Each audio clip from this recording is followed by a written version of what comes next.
All right, folks. Unhappy Friday. Coming to you live once again from our humble abode. This is the Unhappy Gilmore Show, powered by Green Legion Radio and part of the Green Legion Radio family. We thank you, as always, for joining us from wherever you may be and whatever device you're using to stream us on YouTube. So please pull up a chair, turn up the volume if you need it. Use the company dime if, God forbid, you're still stuck at work, especially at this hour on a Friday. Crack open a cold one to get the weekend started, and let's have some fun as we put an end to the hostage situation for this week and look forward to a very fun weekend coming up, a fun football weekend. So I've got Keenan and Bryant Walden in the room here. You've been working too much, huh, Bryant? Well, hey, beats the alternative, right? A lot of folks out there without work. So Keenan Harmon says hi. I think that's high on a couple different levels. Good for you. Brian says Eagles winning on Sunday. Yeah, I happen to agree. We're going to talk about that here in a little bit.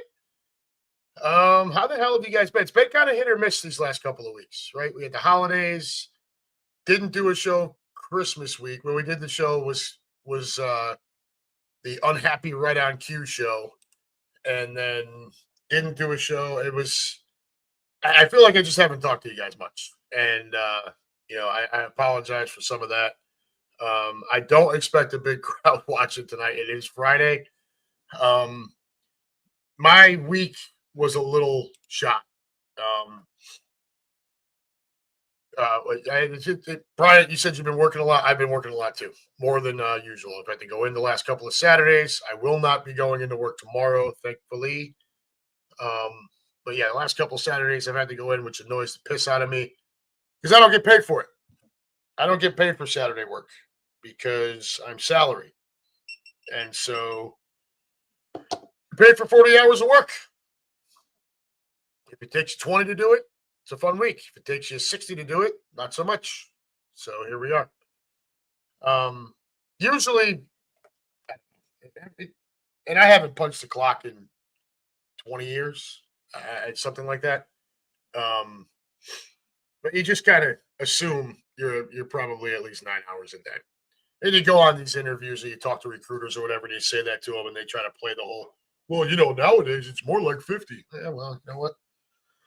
Not when you're 46 years old, which I will be in a couple of months. So I prefer my time to be my time, which I'm sure you guys do too.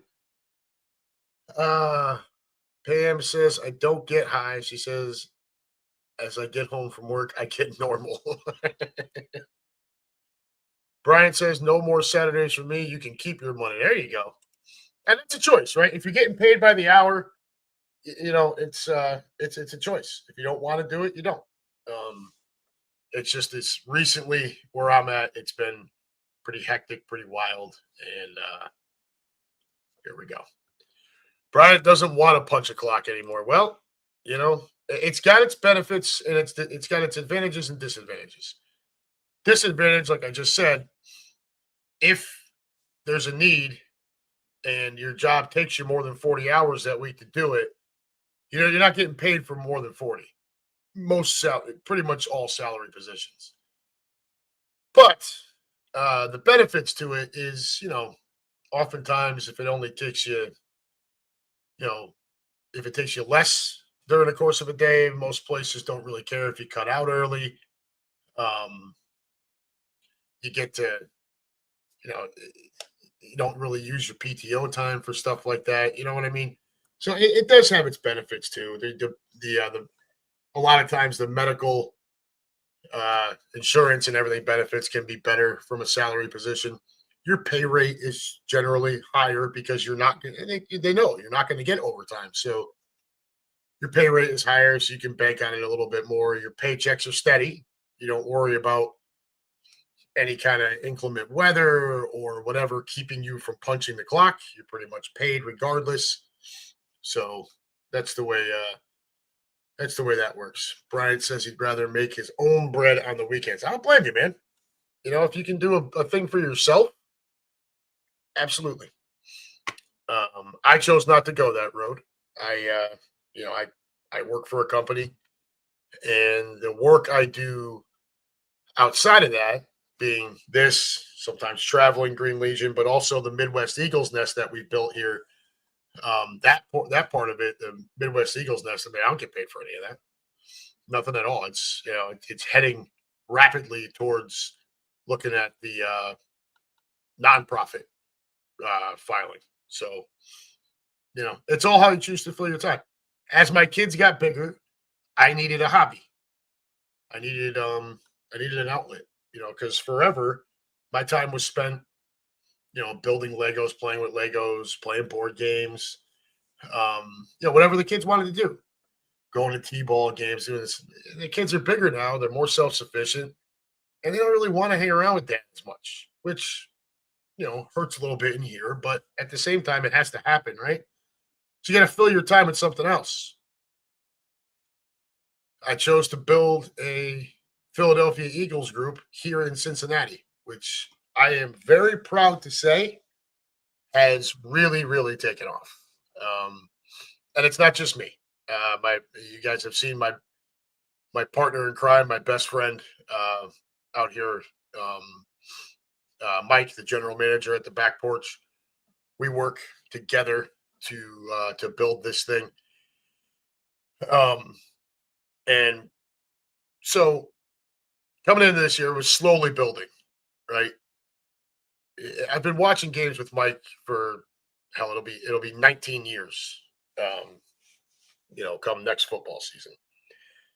And we tried to do this a couple different times and kind of misfired, you know what I mean? People moved, people did this. I moved away for a few years, came back. Um this time around, having the connection with the Green Legion and the setting with the podcast and everything has opened more doors for us.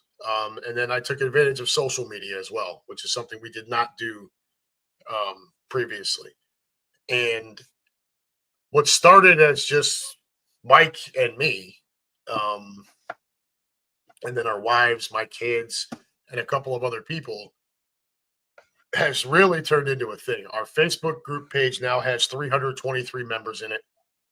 And um, this past Sunday for the playoff game against Green Bay, we had 120 people at the back porch saloon. So, as him and I have both said over the years, there's a lot of green in this area. It's just scattered around everywhere. It needed They needed something to pull it all together, and that's us. And we're succeeding, and it's fantastic. And the back porch, Mike and his staff at the back porch have been unbelievable about it. Um, to Mike's point, and what he told the owners was like, look, there's 500 places to go watch, to go to be Bengals bars, go watch the Bengals game. We're going to be a Birds bar. So, he got the buy in there, and we've been able to just do what we needed to do. And it's been really, really, really incredible, the experience of it. And then getting help from the folks that hang out with us, too. Um, Obviously, the biggest reason why any fan group at least ones that are not local to that team's area, the biggest reason for your growth and your success, a lot of it is tied to how the team is playing.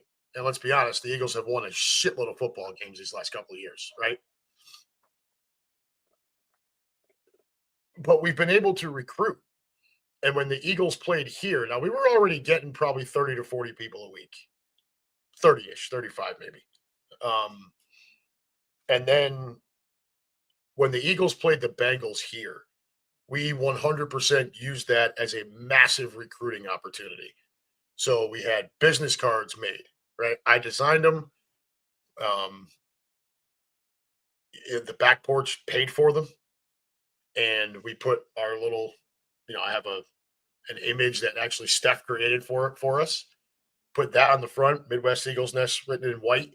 On the back is the QR code for our Facebook group and the back porch saloon address. And we must have handed out, I don't know, 300 of those things the weekend that the Birds were here at the Green Legion tailgate. I had a bunch of our folks, my friend Kevin, was like leaning over the railings, handing them out to people. It was, hey, you local here? Come on! It was absolutely amazing. And then the very next week we played Dallas, and we ended up with 70 people at the back porch. It just exploded. And then it dipped a little bit, lesser games. Primetime games are always going to be tougher here than it would be in Philadelphia, obviously. But your Sunday 1:00 games have become 50 people every week. Your 4:00 games, depending on opponent, have been 50. When the second time we played Dallas was 75 people, and then now the playoff game this past weekend against the Packers was 120, and it's going to be that much or more this coming Sunday. And it's just been an awesome experience. And so, if anybody in our group is listening right now, or listens later, you guys, you're always thanking me, you're thanking Mike, and we very much appreciate it. But I keep telling you to thank yourselves too, because a lot of you have put in the work to where I don't have to go all over social media pages anymore and hawk people who are from Ohio and try to get them to come here. You guys are doing that yourselves, and it allows Mike and I to focus on bigger things. We're going to have an event with Wawa coming up. We're going to, because they're opening a bunch in this area. We are planning a trip to there. It's not planned yet, obviously, because we don't know the schedule yet, but we are looking at taking a group from here to Philadelphia for a game next September. That's something we very much want to do. It's awesome. And that's a credit to everyone. When the Phillies come here to play the Reds, and I'm not, you guys know I'm a Yankees fan, and I don't hide it, but most of my group, most if not all of my group, is either Phillies or Reds fans. So I buy a bunch of tickets, and we all go down to that as a group, and it's fantastic. I've got a ticket guy now. Another gentleman and young lady in our group, they have an in with the Cincinnati Cyclones, a minor league hockey team here. We're going to look to do that come, I think the last regular season game in Cincinnati is Saturday, April 5th. So, I would like to get the group down there for that. Last couple of years, we've been able to do it on the Birds bye week because it was kind of the middle of the year. This year, our bye week was so damn early, we didn't get the opportunity to do it. But just all that kind of fun stuff, and it's growing, and it's doing really well. We're going to do a 50-50 raffle this coming Sunday with 120 or some odd people. You talk maybe $5 a ticket. The winner gets half that. The other half we're going to use to get more stuff for the group. Like I said, nonprofit. It's all going to circulate right back into the group. We'll go get jerseys to do giveaways. We'll do door prizes. We'll do all of these things, and it's really awesome. And then there's the back porch portion of it, where that's my partner, Mike. He has been able to get us Kelly Green Fly Eagles Fly Cups, where we get 22-ounce draft beers for $3.50. There are now cheesesteaks on the menu, real cheesesteaks. He gets the rolls right from the Amoroso Bakery in Philly. And the guy in the kitchen who cooks our cheesesteaks is a Birds fan. You heard that right. And we're here in Cincinnati. It's pretty badass. We've moved from what was our little corner in the back of the restaurant out to the prime area of the place. It doesn't matter now if we're playing at the same time as the Bengals. We're taking the house sound and the bigger TVs. These are all things made possible by the continued growth of the group and Mike and his staff at the back porch supporting us. It's just been awesome. So that's just been going on long enough about it, but I'm very passionate about it, and I'm very excited about it, and I'm very excited about what the future holds too. It's gonna continue to be fun. Now we will find out who's for real when inevitably the Birds have a hiccup of a season, right? Everybody comes down the other side of the mountain eventually. Right? You can't stay at the top forever. So that's when you're really going to find out who's dedicated and who's all that. I got to tell you, a lot of these folks are Philadelphia transplants, and I'm pretty optimistic that even if the Birds are struggling, we're still going to have a pretty solid turnout.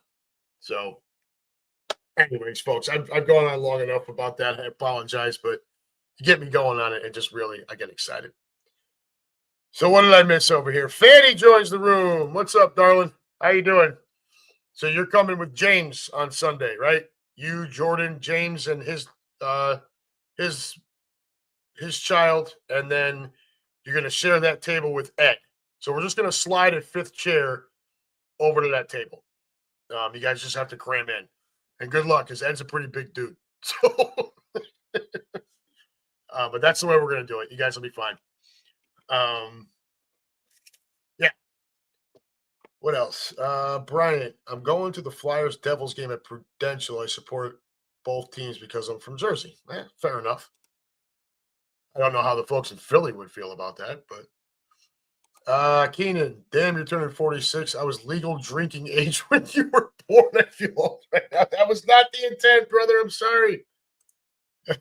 Dave Connor in the room. You can still play with Legos, brother. Yeah, I know, man. It's just, it's not as fun without my boys.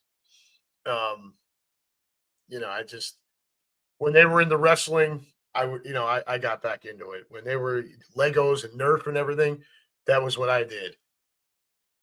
Video games, baseball, football, basketball. We've done it all, and now they're kind of, they want to be around their buddies more than they want to be around their dad, and it's okay. I mean, every kid comes to that, and every dad has to find something else to occupy his time, and so I chose to try to help give people who are Birds fans like me a place to call home, at least for the football season.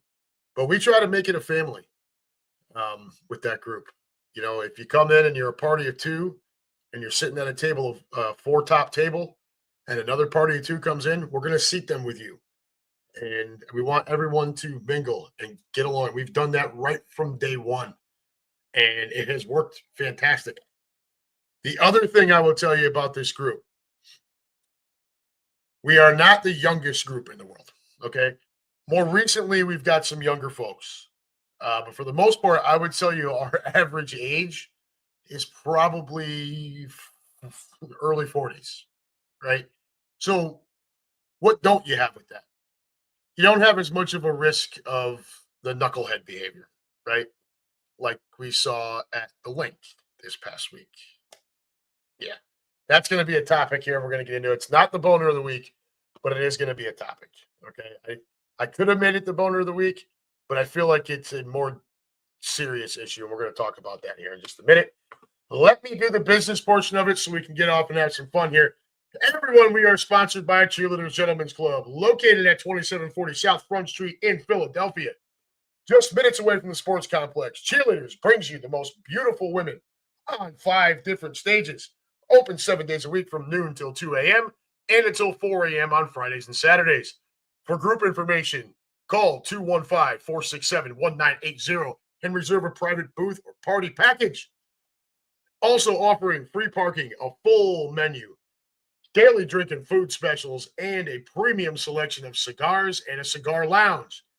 Folks, if you're looking for a place to watch the big game and you can't get out to the Link and you can't get over to the bank, head on over to Cheerleaders and enjoy your favorite team on the 75-foot HD TV wall, as well as HD TV screens throughout the entire club. Folks, that is Cheerleaders Gentlemen's Club, located at 2740 South Front Street in Philadelphia. Call 215-467-1980 for all of your group and party information. All right. Not much else to talk about there.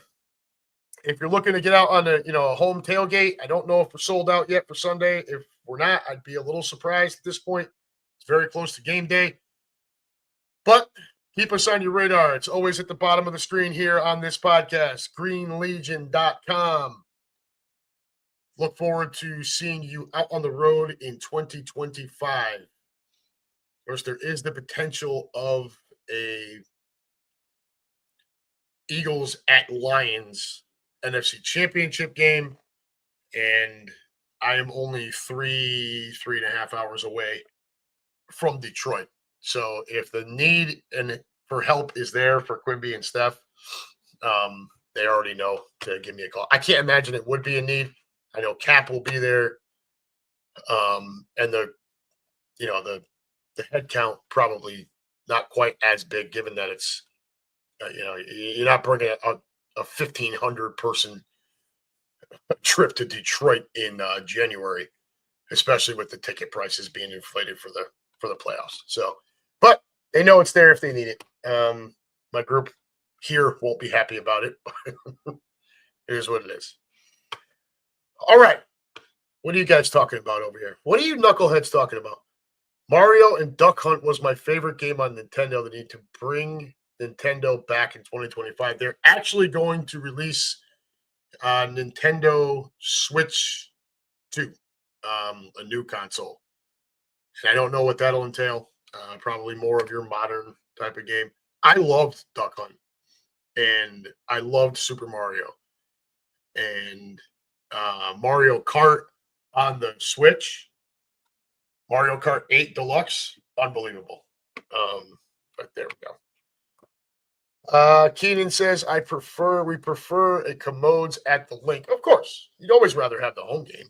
It just, does it not feel like for most of the year, Detroit and Philly have been on a collision course? It's felt that way to me for quite a while. Now, you've still got to play the games. And obviously this weekend, look, I don't know if anybody gambles a bunch. I know Califoot's not in the room, but if you're looking for an over-under that's astronomical, that Detroit-Washington game, when I looked at it earlier today with my boss, the over on that was 55.5 on a freaking playoff game. And I think Detroit was favored by 9. So it just wild. Some of these spreads that we're seeing this far into this postseason. You're in the divisional round. And let's see, tomorrow's game. So at 4:30, we've got the Texans at the Chiefs. And this one is, I think everyone outside of the Kansas City metro area, I think everyone else is rooting for the Texans on this. But they got the over set at 41.5, Kansas City by 8.5. Yikes. And then the 8 o'clock game, Washington at Detroit, over at 55.5, Detroit by 9.5. Sunday's games, obviously, our game at 3 o'clock, Rams at Eagles, over at 43.5, Birds by 6. And then the Sunday night game, 6:30, Baltimore at Buffalo, over at 51.5, Buffalo getting 1 at home. If I was them, I would take that as a massive, massive insult. But, you're going to get Josh Allen versus Lamar Jackson. This is your likely MVP and MVP runner-up going head-to-head, although, I know we all want a Saquon Barkley. They just don't give that award to running backs. He was going to have to break Eric Dickerson's record to get that award. And, it didn't happen. So, Dave Conant, what do you got? AJ Hawk and McAfee both said they couldn't wrap their heads around the spread. Say, yeah, dude. I mean, those Saturday ones are freaking nuts. 41.5 is the over on the Houston-Kansas City game, and Kansas City by 8.5. I mean, that is bananas to me. Now, look, so we'll start with that game. Well, hang on. Let's get to our boner of the week. And I don't need a script for this one. Lou Mancini, who I haven't seen in the room yet, was trying to guess it earlier, and one of his guesses from last week is what I'm going with this week. I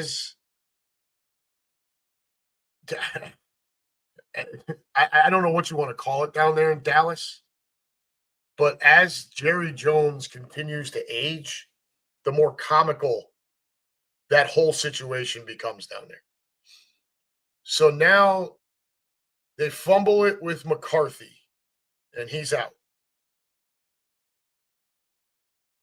They're going to interview Kellen Moore, and according to Dave Conant, when I talked to him earlier, I guess he saw an interview with Pac-Man Jones, and Pac-Man Jones is saying that the worst kept secret in the league right now is that Kellen Moore is going to be the next head coach of the Dallas Cowboys.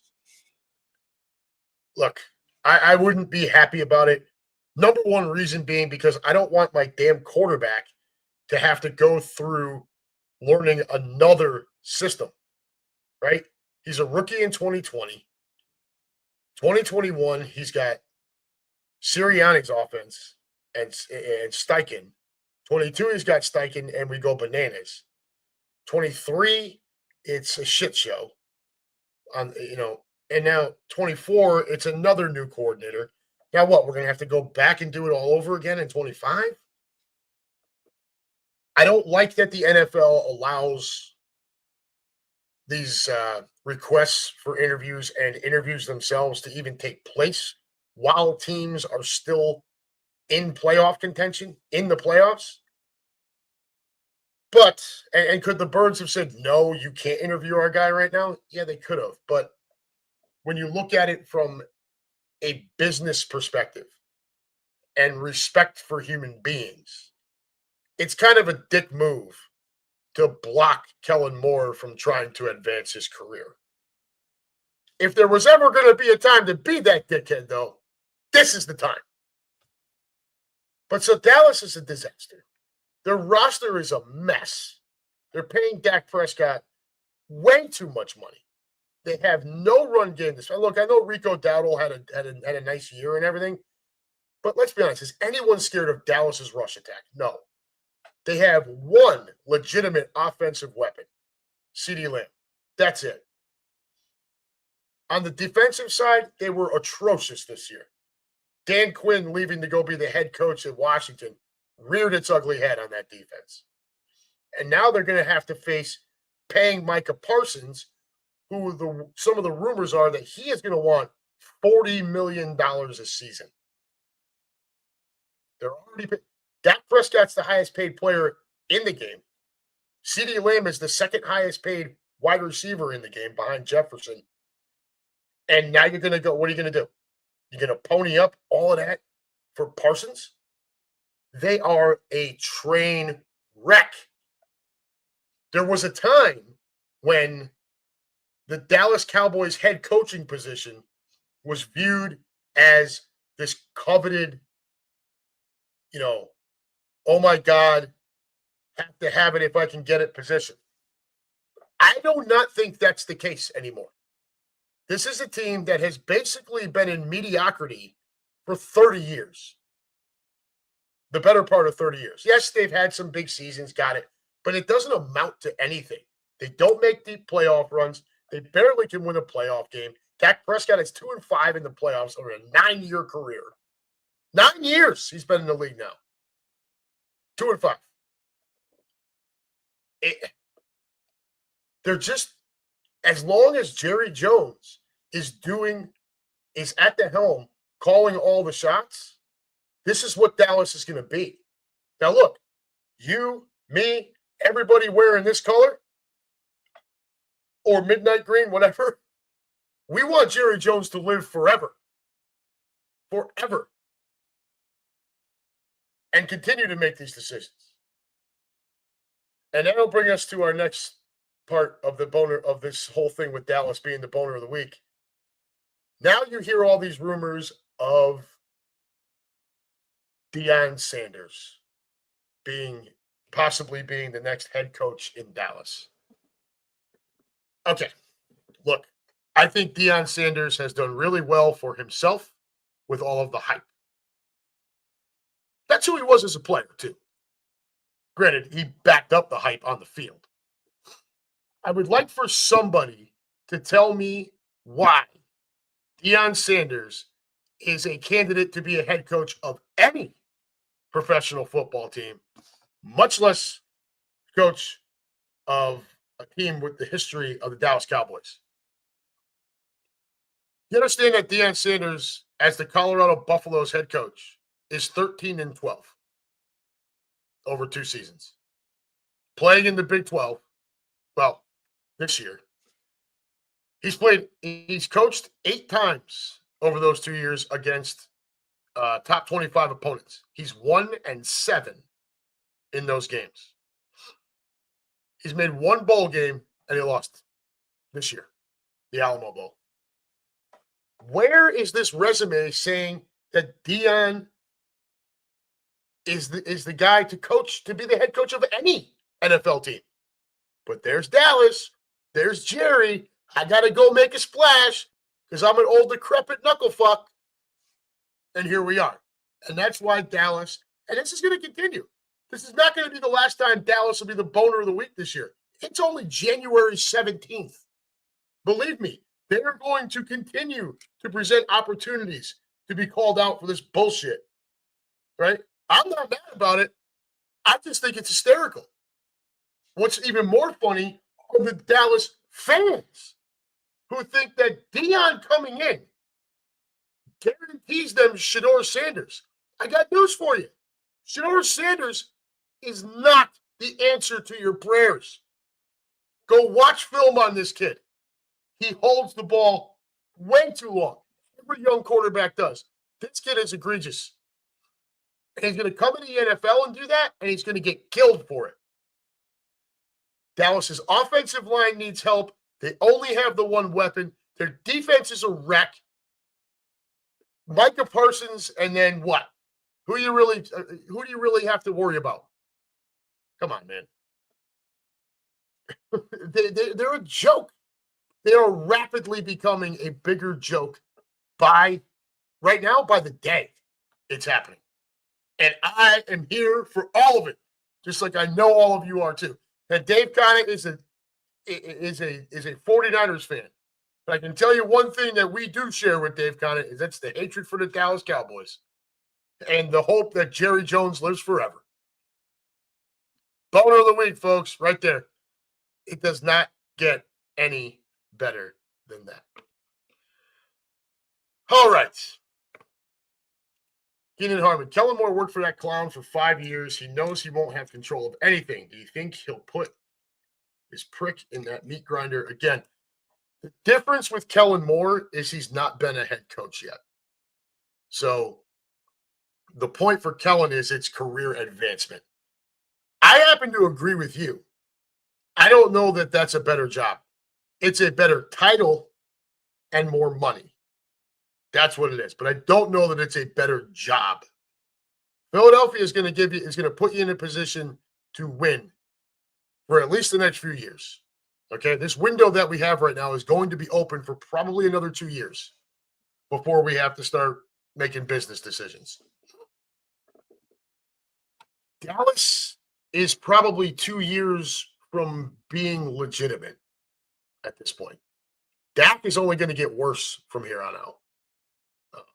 And now another leg injury, making him even less mobile. He'll be going into year 10.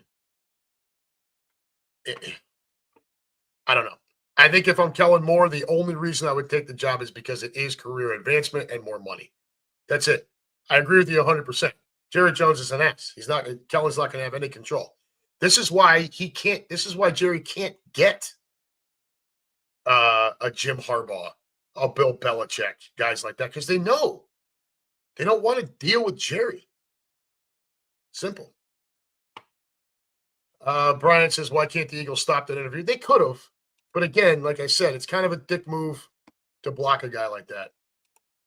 Brian, again, I agree, Adam, but I feel like the Eagles is not because Moore was average this season.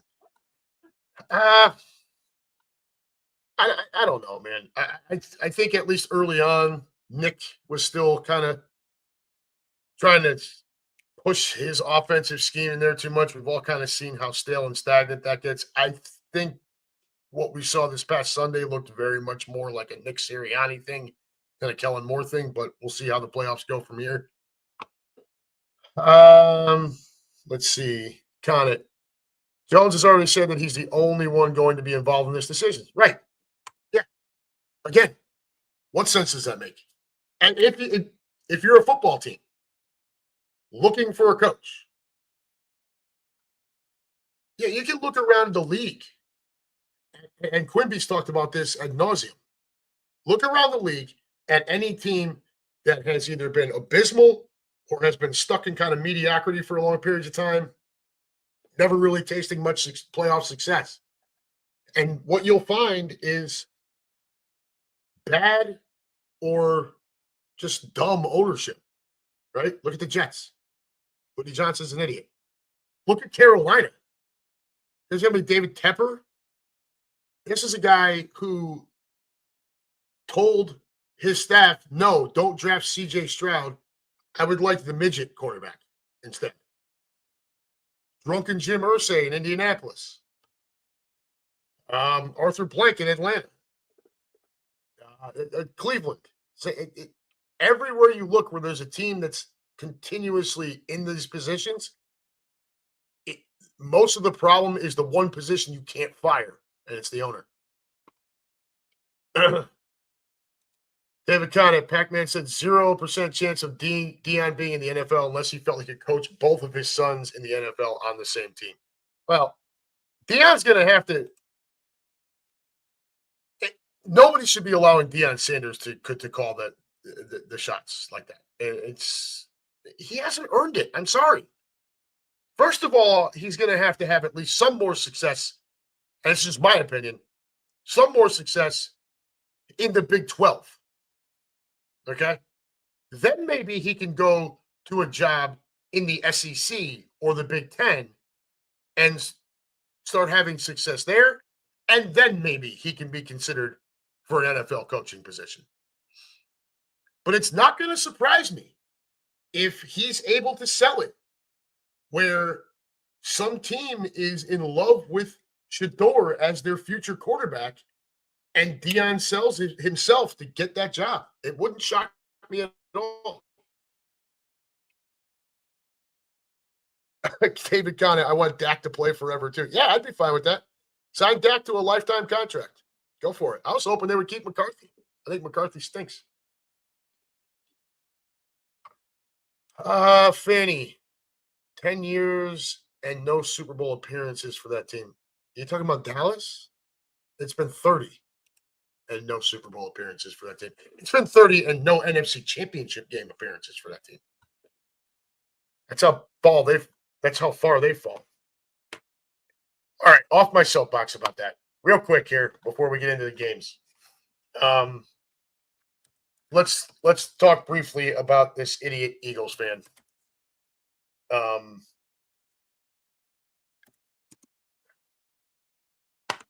Where is it? There it is. So, what was this idiot's name? Ryan Caldwell. We've all seen the video by now, right? Look, I don't. Now, what's come out since then is that the kid Packers fan was a GoFundMe to purposely trying to get to the link to set up something like this, right? And trying to do that. Now, shame on Ryan Caldwell for allowing himself to get wrapped up in that and say what he said. Listen, I've been to the link numerous times. I've heard some nasty shit.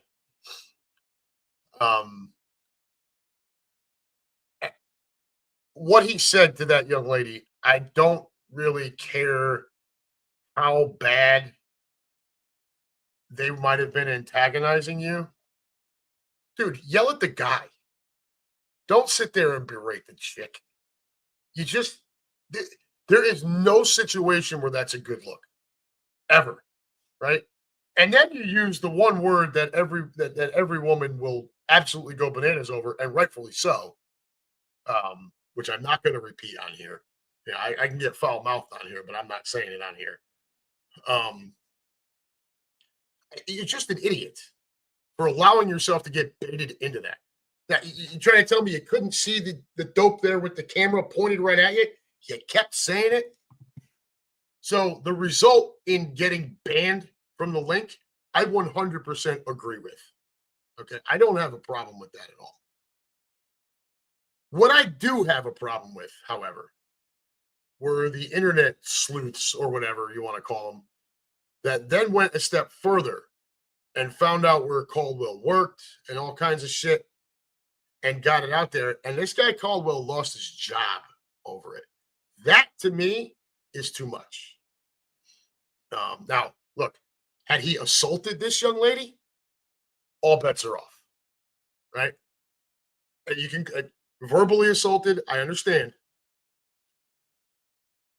But losing his job, that feels over the top to me.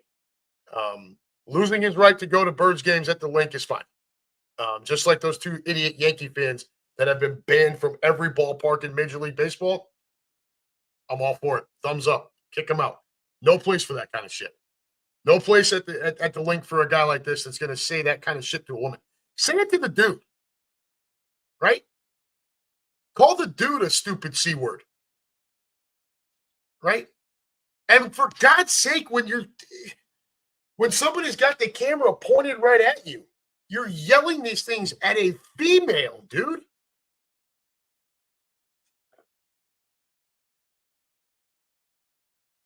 And you don't see the camera pointed right at you? You don't even have the good sense to stop there?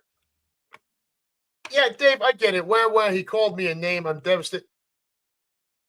There was no reason to speak to her like that. I don't care what she said.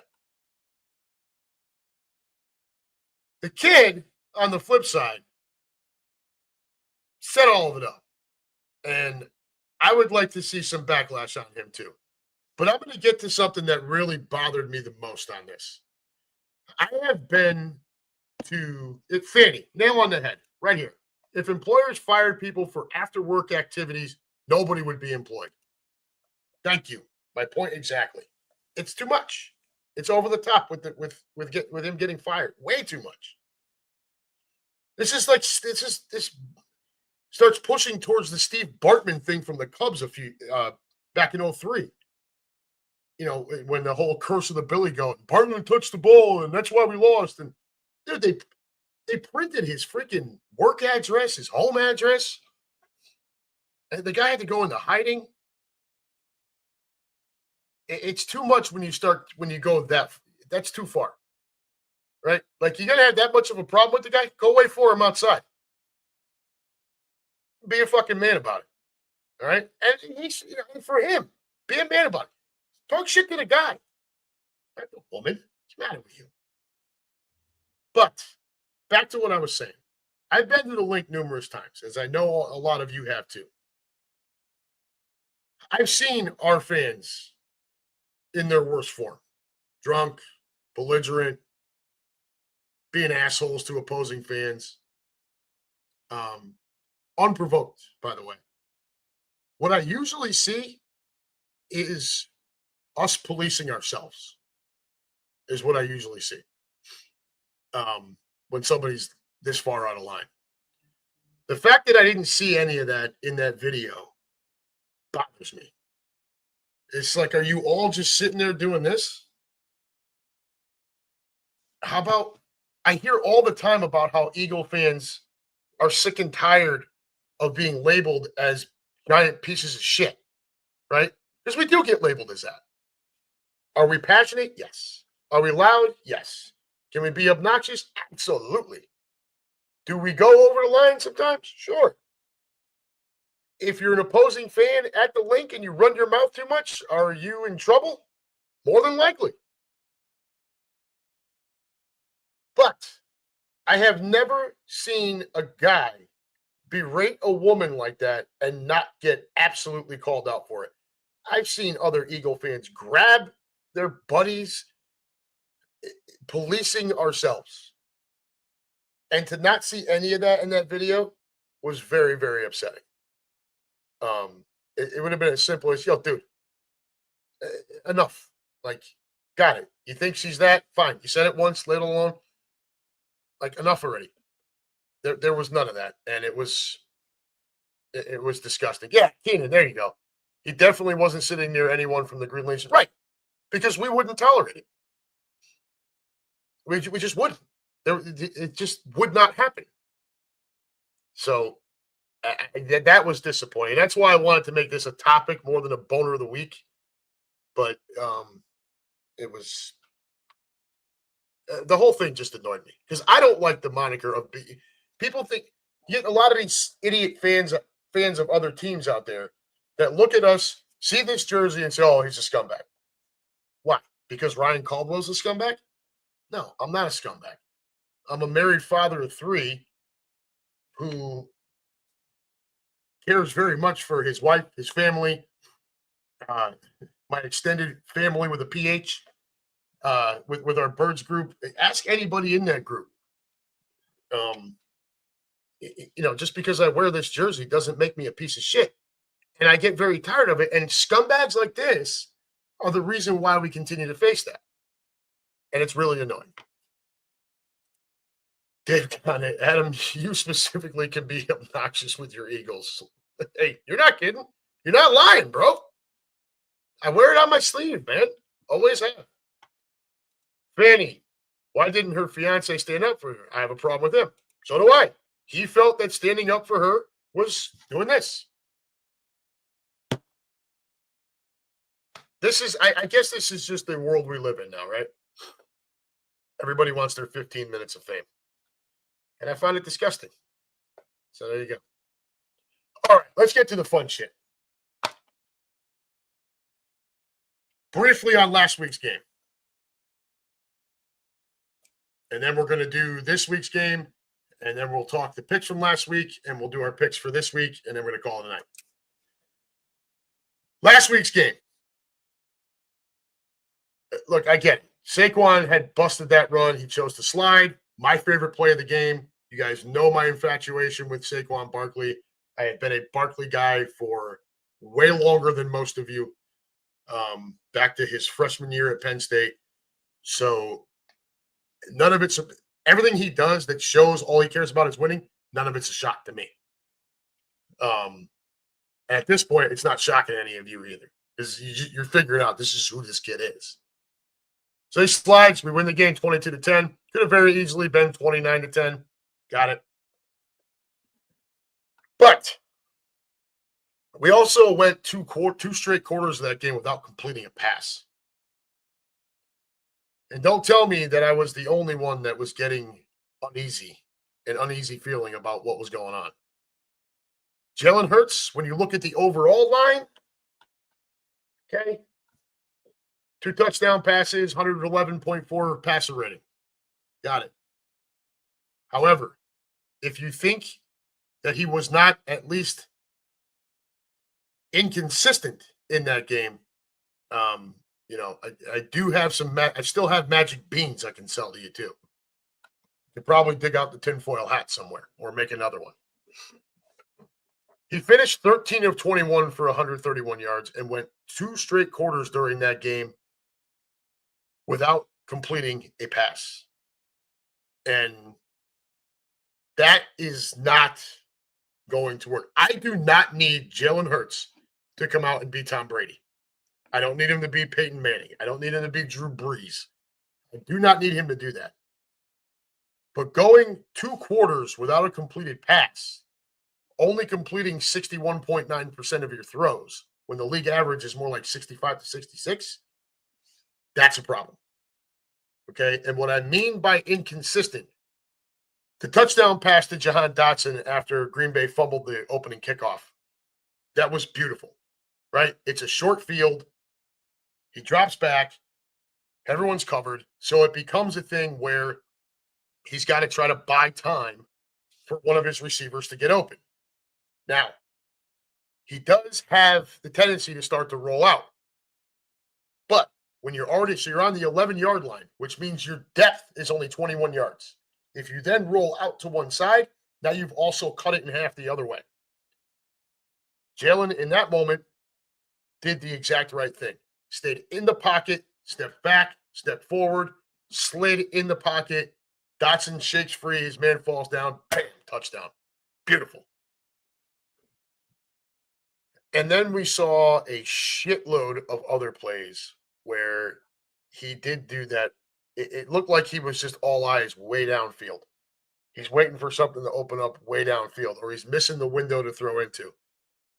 The worst thing in the world for Jalen when he gets into those ruts throughout the course of the game is the fact that there is a camera behind the quarterback. And when they show that view, you see Goddard open. You see Smitty open in the flat. You can see it, and he's not seeing it. Now, something to be said for some rust. He'd been off the field for a few weeks now.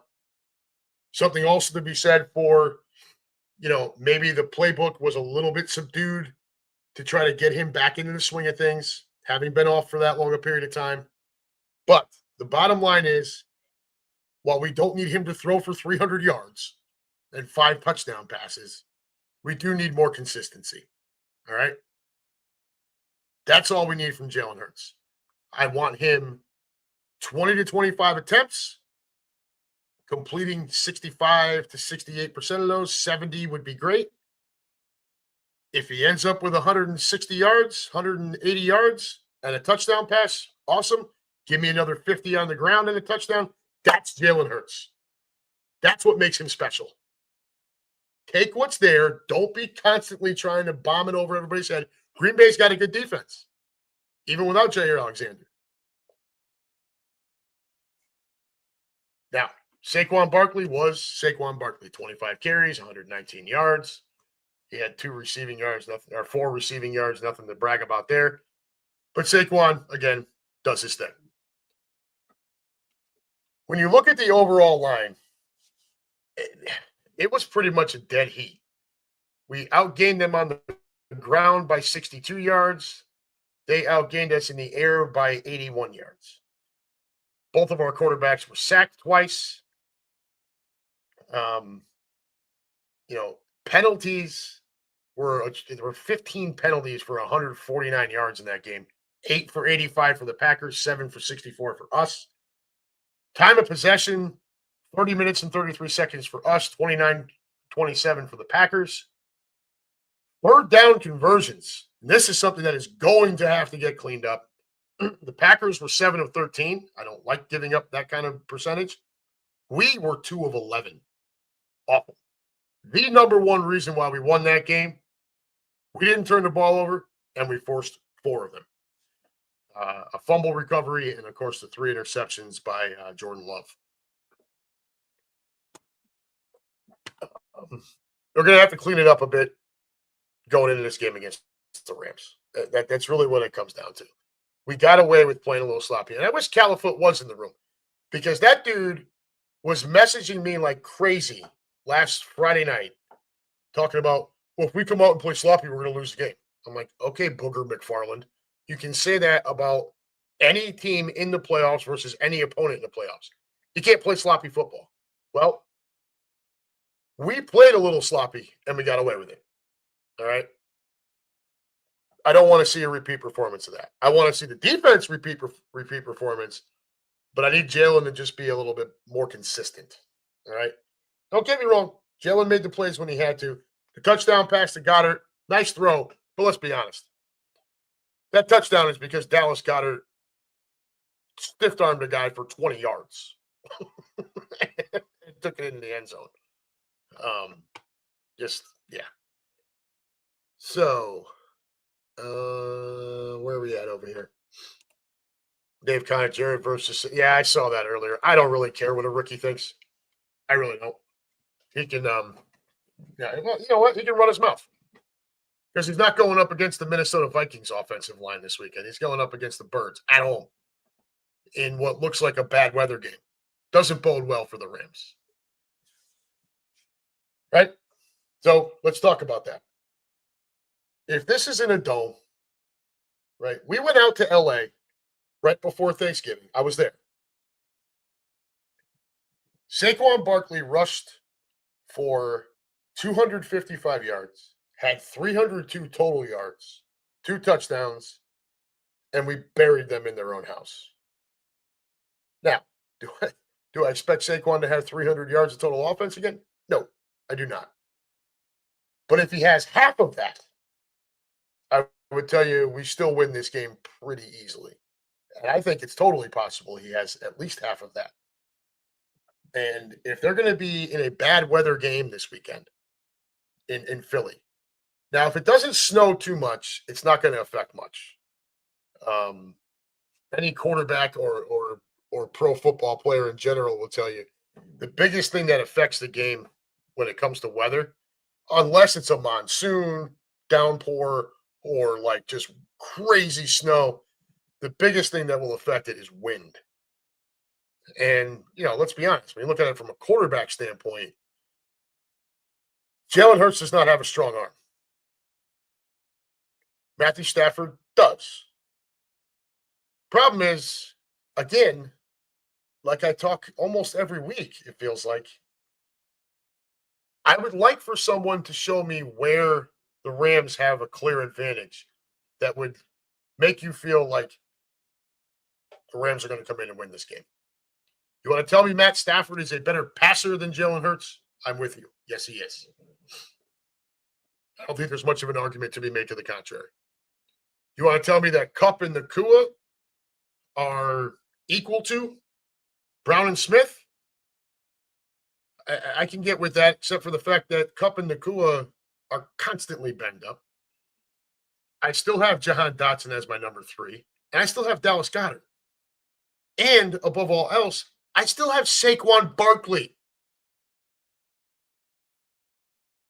And I have the best offensive line in football.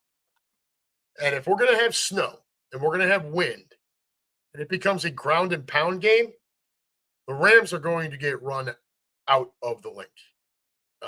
So I don't like giving up 6 points, but if I had to bet with the spread, I would still take Philadelphia in this one.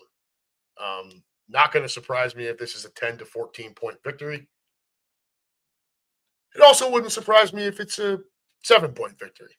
And we're just under that with the spread right now. So I would take the Birds this weekend. Feeling pretty confident about that. Here we go. So Keenan says 3 inches and 13-mile-an-hour winds at kickoff. That's a problem. It turns into a ground and pound game. Look, I understand Kieran, Kieran Alexander or whatever the hell his name is, the running back for the Rams. I understand he's good. Got it. But their offensive line isn't our offensive line. And the sum of all of our parts on our defensive front is still better than theirs. Jared Verse is a maniac. A great rookie season, which, by the way, remember early in the year, or what was it, around draft time when we did our draft show? And I think it was Fanny who was saying Dallas Turner was head and shoulders better than Jared Verse. And I believe, Dave, you and I both said, hell no. Jared Verse was easily the guy. Fanny, I know you love your Tide, but hate to say I told you so. Dave Conant. AJ Hawk was talking this morning about how they could give up when they're super cold at Lambeau if they could get a decent lead early. I don't know about all that. Yeah, built by Bama. And Jared Verse. Yes, Fanny, we are 2 games from the Super Bowl. Very true. But all that matters is this one. All right? So we're going to get this one. Now, last weekend, wild card weekend, UnHappy Gilmore went 4-2 with the picks. I lost on the Chargers, and I lost on Tampa Bay. Tampa Bay one I didn't feel too bad about. It was a real close game. Washington gets a doink-in field goal. Baker with the bad exchange. Shit happens. Competitive football game. I still felt good about the pick. Good God, the Chargers. I mean, going into the playoffs, Houston did not look good at all, and the Chargers looked really good. But I guess no matter who the coach or quarterback is, the Chargers are just going to Chargers at some point. And we saw it again. Justin Herbert was awful. That's just it. And again, he needed that game after that debacle against Jacksonville a couple of weeks ago, or a couple of years ago. No, Dave. Herbert does not suck. He just sucks in the playoffs. Mike Evans was not happy being beat by the Commanders. Well, I mean, Mike Evans wouldn't have been happy getting beat by anybody. But so we went 4-2. We had the Birds. We had the Rams. The Rams felt like the lock of the week to me, personally. Well, that in Baltimore. Pittsburgh was in a downward spiral. But the Rams, and I understand the Vikings had a big year. Anybody who believed Sam Darnold was going to go win a playoff game, again, magic beans. Got it. Right? 1999. Plus shipping and handling. So we had the Birds, we had the Rams, we had the Ravens, and we had Buffalo. Buffalo over Denver, which was another one that I didn't understand how people thought Denver was going to go into Buffalo and win that game. Opening drive, Denver goes right down the field, scores, and then it was a landslide after that. No shock here. So we move on to this week. You already know that we are taking the Birds. So the rest of the schedule, look, I think, and we'll start with Saturday, right? I think Houston does have a chance to go to Kansas City and win. But they're going to have to show me before I believe it. I want Houston to win, as I'm sure all of you do. We're sick of the Chiefs. Get Chiefs fatigue at this point. But if I'm betting with a spread, 8.5 points, 8.5 points, I'm definitely taking Houston. But if you want to just pick them straight up, money line, it's still Kansas City. They're home. Nick Wright on Fox Sports, who I absolutely cannot stand. Unfortunately, he's not wrong. The AFC Championship feels like the Arrowhead Invitational every year. And because they don't lose in this round. Now, look, I want them to. And if my pick is wrong, then my pick is wrong. But until they actually lose, I'm not going to believe that they can lose before the AFC Championship game. So straight up, with the spread, I would take Houston. I think 8.5 is too much. Kansas City plays a lot of defense. They generally don't score a ton of points. They win a lot of close games. So 8.5, I feel like, is far too much. Even in Kansas City. But straight up, pick them. Money line, it's got to be Kansas City until proven otherwise. Then we go to Saturday night. Washington at Detroit. If you were looking for a game that, at least on paper, looks like a massive shootout of a game, indoors, so weather's not a thing, this is your game. Neither of these two teams play defense. Detroit mostly because they're hurt. Washington because they just don't have a lot of talent on that side of the ball. Would it shock me if this is 52-48? No, not at all. Would it shock me if Washington went up there and beat Detroit? Yeah, it would. If they just beat them straight up, I would be pretty surprised. No, Fanny. Tank Dell is not their number one receiver in Houston. It's Nico Collins. But without Dell, it is a problem. They have to rely on Mixon a lot more. And again, Kansas City's defense, so on and so forth. Washington going to Detroit and winning that game straight out. Look, Jaden Daniels has had an amazing rookie season. And if he goes into Detroit and pulls that kind of upset, being a 9.5-point underdog, you can make the argument he might very well be having the best rookie season any quarterback has ever had. But I don't think it's going to happen. I said at the close to the beginning of the show, I feel like Detroit and Philadelphia have been on a collision course for most of the season.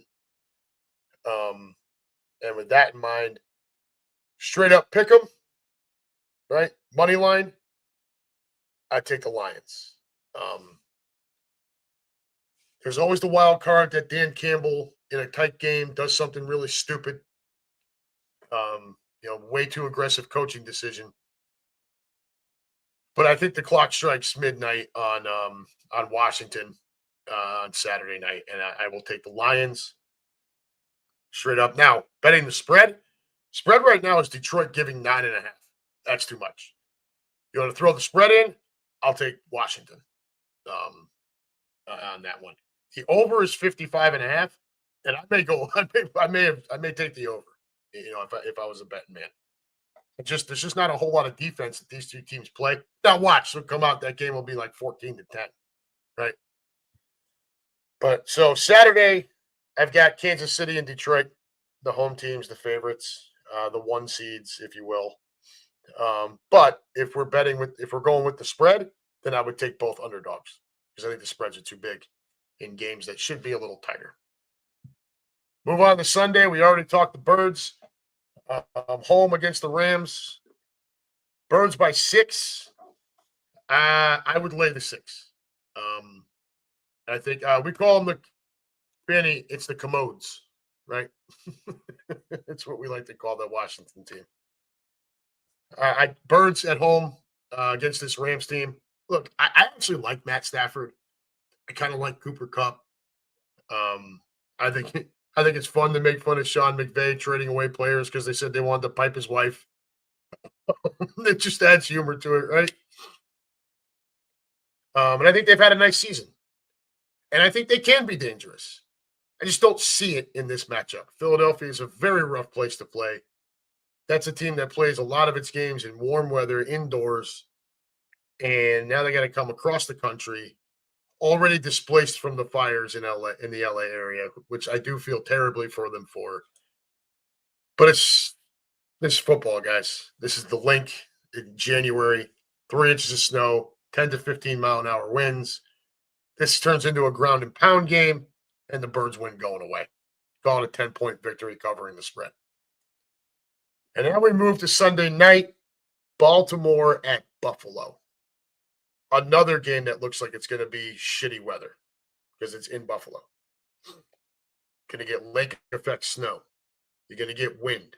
These are all things that Josh Allen is tailor-made for. Would normally be the time when I would tell you playoff Lamar shows up. Problem is, playoff Lamar could show up, and Baltimore is still dangerous because as much as Josh Allen is built for this weather, so is Derrick Henry. Derrick Henry is basically an old school middle linebacker size that runs 20 to 22 miles an hour coming out of the backfield. That is a scary, imposing sight for any defense. I am a well-documented Josh Allen fan. I have a lot more respect for Lamar Jackson than a lot of other people do. I don't think it's fair to say he can't throw the ball anymore. I will tell you, when he came out of Louisville, I didn't think he was going to turn into the passer that he has turned into. And, the guy threw 41 touchdown passes, only 4 interceptions during the regular season this year, to go along with 4,000 yards passing and 900 yards rushing. This matchup Sunday night is your MVP and your runner-up, whatever way you want to put them. Stats-wise, Lamar should probably win the MVP award again. It's a regular season award.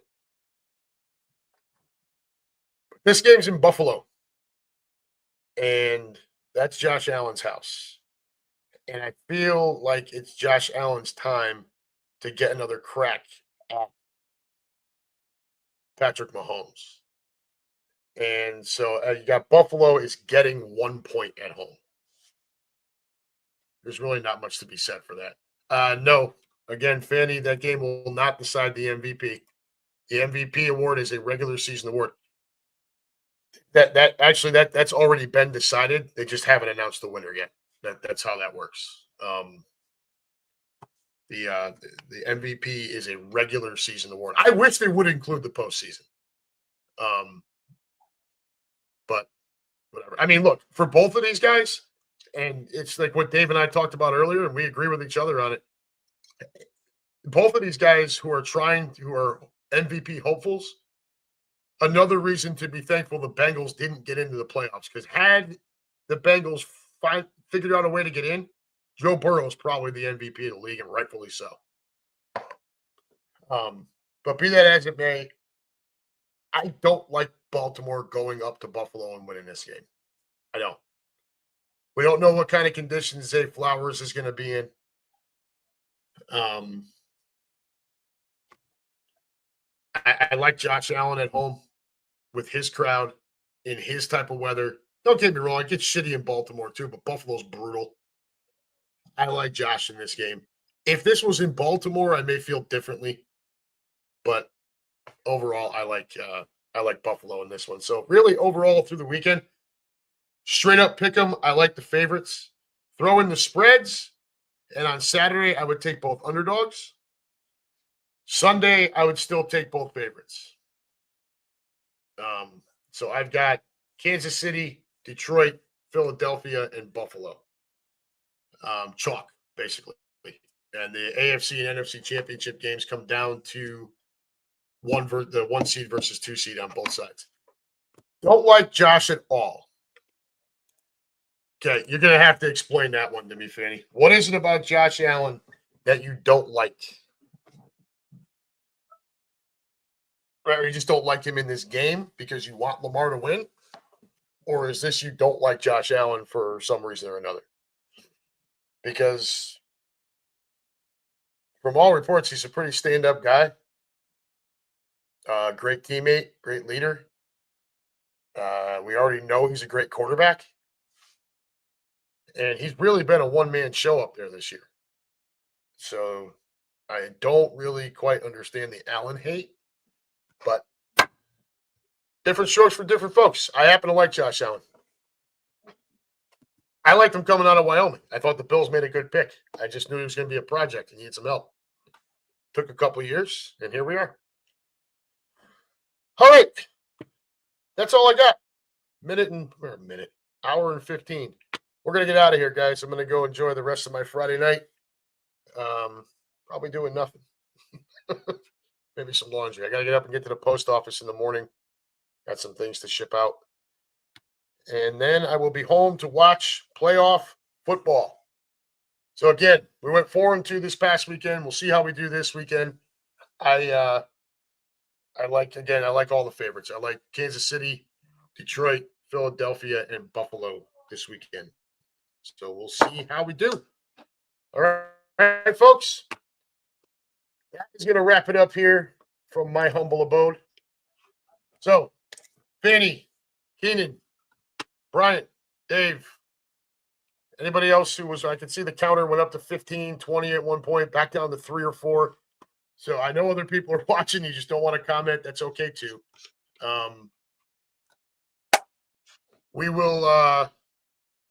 We'll see you next week. And hopefully we're talking about another Birds victory and looking forward to the NFC championship game, right? Be it in Detroit or against the Lions or at home against the Commodes. Until then, folks, this has been the Unhappy Gilmore Show, powered by Green Legion Radio, part of the Green Legion Radio family, and proudly brought to you by the beautiful women at Cheerleaders Gentlemen's Club, located at 2740 South Front Street in Philadelphia. Call 215-467-1980 for all of your group and party information. Guys, girls, y'all, be safe, have fun, enjoy the weekend. If you have a holiday week, if you have the 3-day weekend, as Keenan just alluded to, enjoy the extra time off, but remember why you have the extra time off as well. Okay? Remember also, be safe, have fun, but be safe. Don't do anything I wouldn't do. Keep in mind that Judge will not be back in until Tuesday. And as always, folks, go Birds.